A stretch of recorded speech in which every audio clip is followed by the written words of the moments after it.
എല്ലാവർക്കും നമസ്കാരം. ഇന്നത്തെ വീഡിയോയിലേക്ക് എല്ലാവർക്കും സ്വാഗതം.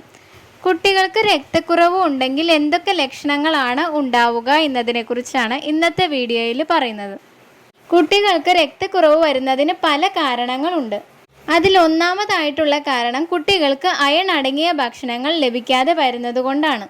രണ്ടാമത്തെ കാരണം അയൺ അടങ്ങിയ ഭക്ഷണങ്ങൾ കഴിച്ചാലും കുഞ്ഞിന് വിരശല്യം ഉണ്ടെങ്കിൽ രക്തക്കുറവും ഉണ്ടാകാം. അയൺ അടങ്ങിയ ഭക്ഷണങ്ങൾ കഴിക്കുന്ന കുട്ടികളിലും ചിലരിൽ മറ്റു പല കാരണങ്ങൾ കൊണ്ടും ആ ഭക്ഷണങ്ങളിൽ നിന്നുള്ള അയൺ ശരീരത്തിലേക്ക് ആഗിരണം ചെയ്യപ്പെടാതെ പോകുന്നു. ഇങ്ങനെയുള്ള സന്ദർഭത്തിലും കുട്ടിക്ക് രക്തക്കുറവ് ഉണ്ടാകാം. അതിനൊരു ഉദാഹരണമാണ് കട്ടൻ ചായ അമിതമായി കുടിക്കുന്ന കുട്ടിക്ക് രക്തക്കുറവ് ഉണ്ടാകുന്നത്. കട്ടൻ ചായയിലും കാപ്പിയിലും ഒക്കെ അടങ്ങിയിരിക്കുന്ന ടാനിൻസ് കുഞ്ഞിൻ്റെ ശരീരത്തിലേക്കുള്ള അയൺ അബ്സോർപ്ഷനെ കുറയ്ക്കുന്നതാണ്. കൂടാതെ പശുവിൻ പാല് അമിതമായി കുടിക്കുന്ന കുട്ടികളിലും അയണിൻ്റെ അബ്സോർപ്ഷൻ കുറയുന്നതാണ്. പാലിൽ അടങ്ങിയിരിക്കുന്ന കാൽസ്യം അയണിൻ്റെ അബ്സോർപ്ഷൻ കുറയ്ക്കും.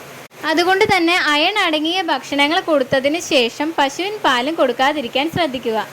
കുഞ്ഞിന് രക്തക്കുറവ് അഥവാ അനീമിയ ഉണ്ട് എങ്കിൽ എന്തൊക്കെ ലക്ഷണങ്ങളാണ് ഉണ്ടാവുക എന്ന് നോക്കാം. രക്തക്കുറവുള്ള കുട്ടിക്ക് അമിതമായ ക്ഷീണം ഉണ്ടാകാം. എപ്പോഴും കിടക്കണം എന്ന തോന്നലാകും അവർക്ക് ഉണ്ടാവുക.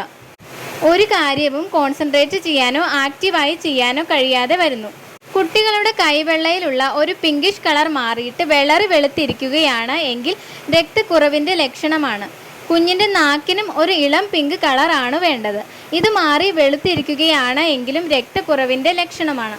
കൂടാതെ കുഞ്ഞിൻ്റെ കണ്ണ് നോക്കിയും രക്തക്കുറവ് ഉണ്ടോ എന്ന് അറിയാൻ സാധിക്കും. കുഞ്ഞിൻ്റെ കണ്ണുകൾ വിളറി വെളുത്താണ് ഇരിക്കുന്നത് എങ്കിൽ രക്തക്കുറവിൻ്റെ ലക്ഷണമാണ്. കുട്ടികൾ കല്ല് തിന്നുക, മണ്ണ് തിന്നുക, പേപ്പർ തിന്നുക ഇങ്ങനെയൊക്കെ ഉണ്ടെങ്കിലും കുഞ്ഞിന് വിളർച്ചയുണ്ട് എന്നതിൻ്റെ ലക്ഷണങ്ങളാണ്. ഈ ലക്ഷണങ്ങൾ കുഞ്ഞുങ്ങളിൽ ഉണ്ട് എങ്കിൽ കുട്ടിയുടെ ബ്ലഡ് ടെസ്റ്റ് ചെയ്ത് കുട്ടിക്ക് രക്തക്കുറവ് ഉണ്ടോ എന്ന് പരിശോധിക്കേണ്ടതാണ്. ഈ വീഡിയോ നിങ്ങൾക്ക് ഉപകാരപ്പെട്ടു എന്ന് കരുതുന്നു. മറ്റൊരു ടോപ്പിക്കുമായി അടുത്ത വീഡിയോയിൽ കാണാം.